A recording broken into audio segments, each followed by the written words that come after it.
She routinely sees people in her apartment complex parking lot checking the cars, even looking through the windows to see if they see anything they want. Crime scene is slowly getting cleaned up out here. You can still see a patrol car blocking portions of Peekaboo Street. Now, this is the street that leads to that call center. Walking to their window to open it, only to find their car gone. But when he came out, he noticed two motorcycles parked right here in between his vehicle and another. Where the gun battle happened, right here on Montgomery. If you look right behind me, you can still see a number of police cars and flashing lights. But we did bring our ruler to give you a better idea of how much snow is left on the grassy portion of the plaza here. So we're going to stick our ruler in about 2 inches. Now boarded up, ceiling tiles are either missing or barely hanging on. All of this for something that was sitting right up against this wall connected to these wires. Now it's hard to tell, but portions of this road are almost knee deep.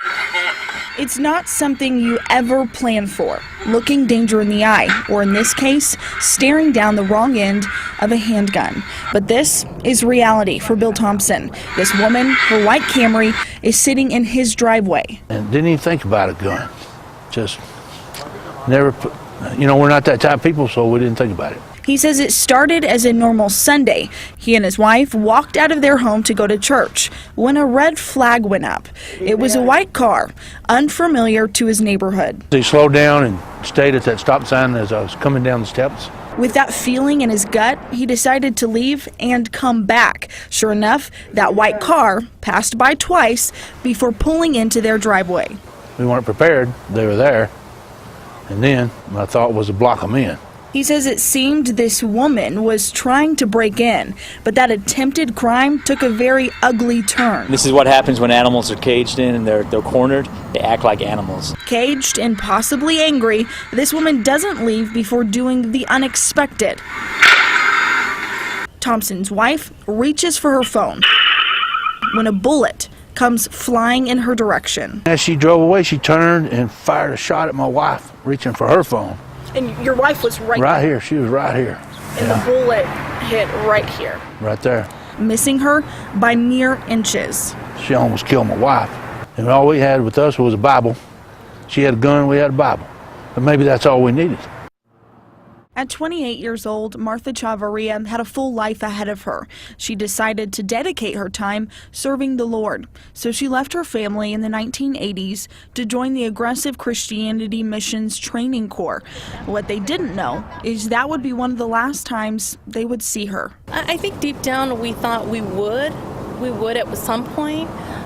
We never thought the circumstances would be like this. Chavarria married a man in the sect and they had a child, a little girl, a toddler her parents met one time. They received the news last week that at age 46, Chavarria passed away in 2006 from some sort of illness. Local deputies called the death naturally caused. Her daughter is still there. I mean, we're in a lot of pain. It hurts, and when you hear something devastating like this, some of us want closure. Some of us want to be able to see what exactly happened. So her entire family drove 16 hours to Fence Lake to say a proper goodbye.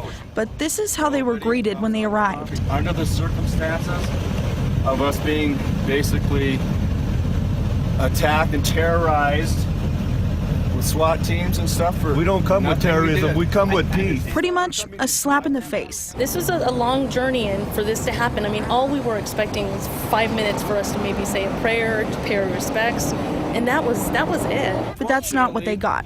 I feel bad, but the bearer of bad news, I know you came all this way out here, brought the cameras for media hype and all that stuff. But where's the compassion for all the innocent people and children in custody for nothing? More than a week ago, the compound was raided. A number of people were arrested, facing charges from kidnapping to sexual child abuse. 11 children, some without birth certificates, were also removed. Though Chavarria's family wanted nothing to do with those allegations, they were turned away, taking with them one final message. Didn't Jesus say, repent or you will all perish? If you came all the way from California to hear that, it's worth it. It's a beautiful new high school situated on the mesa in the South Valley, but on the road leading up to it, you may notice something is missing. There are speed limit signs, some as high as 45 miles per hour, but that yellow flashing light reminding people to slow down is nowhere to be found. I don't know why they haven't put a school zone on. I really don't know. It's a question many people are wondering, including this high school senior. He says it's a high traffic area. Many people have to cross Dennis Chavez to get to nearby homes. You see kids walking down Dennis Chavez because they have to cross the street to the next subdivision, so you have kids literally walking off the side of the road, and you have 18-wheelers and cars going 50, 55 down that street.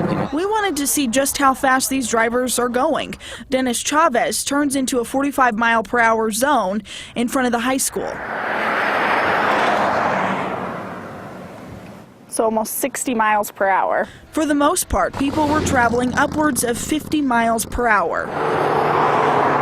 So why isn't there a sign warning drivers to slow down? We found this corner falls into a twilight zone of sorts when it comes to accountability.